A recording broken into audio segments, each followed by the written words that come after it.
Olá pessoal, eu sou Janaína Marcelli e vocês estão no canal Floricultura e Pastagens. E hoje a gente vai começar 2022 no nosso primeiro vídeo falando um pouquinho sobre as perguntas que eu mais recebi em 2021.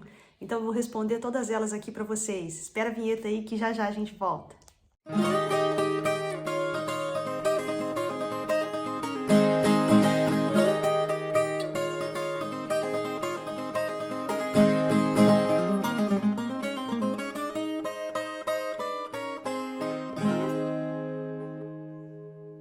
Então, pessoal, hoje eu vou dividir com vocês aqui as perguntas que eu mais recebi no ano de 2021, as maiores dúvidas dos produtores, estudantes, né? Tudo que apareceu no Instagram, no Telegram, aqui no YouTube, né? Muitas das vezes eu já respondia isso, né? Respondendo vocês aí nos comentários, fazendo alguns stories lá pro Instagram, tá? Mas eu achei bacana eu reunir aqui, né? Essas perguntas que foram feitas com maior frequência aqui pra gente no Floricultura e Pastagens, né? Então vamos lá, qual foi a primeira pergunta recordista? Ela não foi recordista só em 2021 não, ela é sempre recordista, tá? E eu acho interessante porque essa pergunta é muito recorrente, vocês sempre perguntam. Qual foi a primeira pergunta que ganhou, disparado? Professora, qual é a melhor forrageira para minha fazenda? Gente, essa pergunta ela é impossível de ser respondida a queima-roupa. O que eu quero dizer com isso? Eu não consigo responder isso para vocês. Se você chega e fala assim, professora, gado de leite para rotacionado, qual é o melhor capim? Eu não consigo responder, porque eu não sei o tipo de solo, eu não sei a declividade, eu não sei a produtividade do seu gado, eu não sei se você tem capacidade de manejar uma planta no sistema rotacionado, eu não vi sua análise de solo. Então eu não consigo recomendar forrageira sem ver a realidade, pessoal. Recomendação de planta forrageira é coisa muito séria. Por quê? Porque planta forrageira é casamento. Você vai escolher aquela planta forrageira e vai ficar casada com ela, porque você não vai ficar a cada 3 anos reformando e renovando o pasto. Você quer ficar com ele 20 anos, né? Então eu tenho que fazer uma escolha muito acertada para a sua propriedade. Então isso é o tipo de coisa que eu peço para vocês evitarem me perguntar se vocês não me derem muitos detalhes. Eu prefiro ir lá, sujar o pé de bosta para poder olhar a sua fazenda, olhar a sua propriedade e te dizer qual é a planta forrageira que eu vou indicar.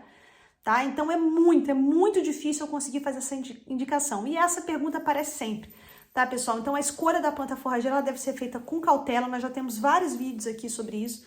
Ela deve ser escolhida a partir de uma análise de solo, né, a partir de uma análise criteriosa do seu sistema de produção, da sua capacidade de manejo, do tamanho da sua propriedade, do que você deseja. Tá? Então, e qual foi a segunda pergunta que mais me fizeram aqui? Tá? A segunda pergunta que mais apareceu é a seguinte, professora, não tive tempo de fazer a calagem com antecedência e eu vou ter que fazer a calagem e logo na sequência eu vou ter que fazer a adubação fosfatada. Eu posso fazer isso? A minha resposta para você é a seguinte, tudo lhe é permitido, mas nem tudo lhe convém. Vocês já me ouviram falando isso em vários vídeos aqui. Poder você até pode, você só não deve, principalmente com os altos preços dos adubos. O calcário ele nem é tão caro quando você compara ele, por exemplo, com adubo fosfatado, com nitrogênio, tá? Só que quando você vê o preço que tá o adubo fosfatado, você tem que pensar que você não pode perder uma gota dele, tá? Você não pode perder um grão dele, né? Então o adubo fosfatado, gente, quando você aplica ele muito perto da calagem, existe uma possibilidade de você perder esse fósforo.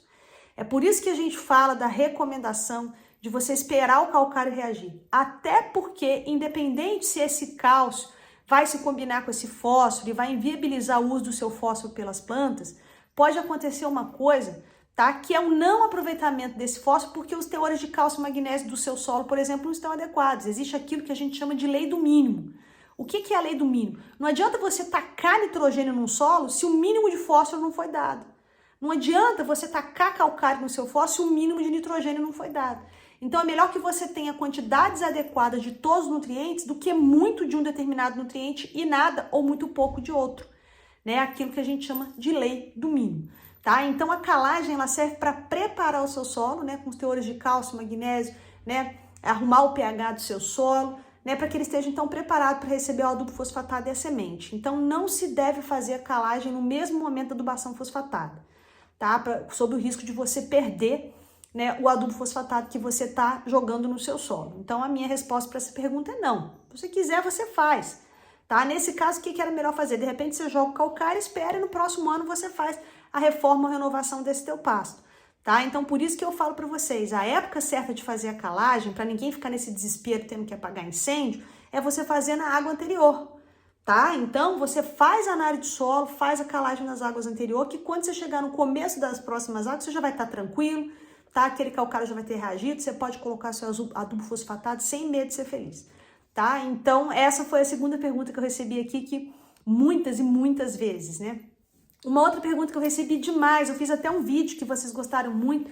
Professora, semente de capim híbrido germina ou não germina?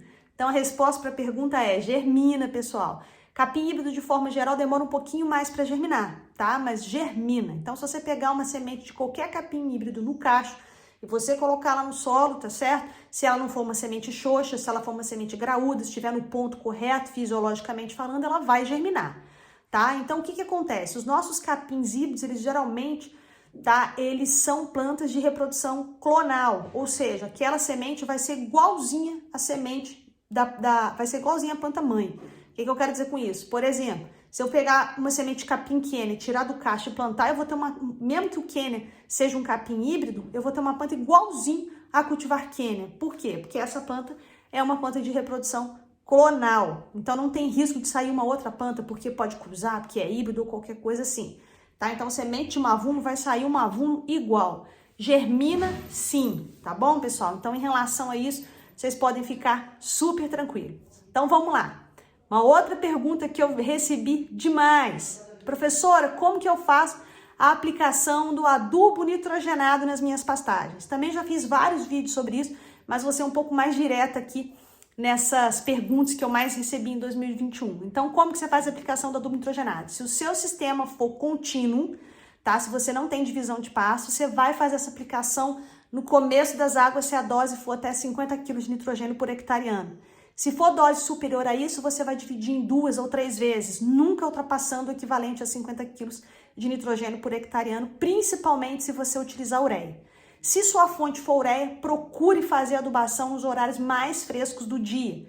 Ureia deve ser aplicada em solo seco, com, né, a certeza, entre aspas, né, de que vai haver uma chuva. Então esse é o momento ideal. Você aplica com solo seco, choveu depois, belezinha, chuchu beleza, vai estar ótimo para o aproveitamento do nitrogênio que vem da ureia. Outras fontes, como por exemplo sulfato de amônio, elas são menos suscetíveis a perdas, tá? Então a gente precisa ter, não que a gente tenha que ter menos cuidado, mas tem menos regras. Então a gente pode aplicar, né, em outros horários, porque as perdas vão ser menores. Porque a ureia, embora tenha uma quantidade de nitrogênio maior e seja mais barata, ela tem mais perdas por lixiviação, tá? Por volatilização, desculpe, tá bom? Também se perde por lixiviação, mas a maior parte da perda é por volatilização.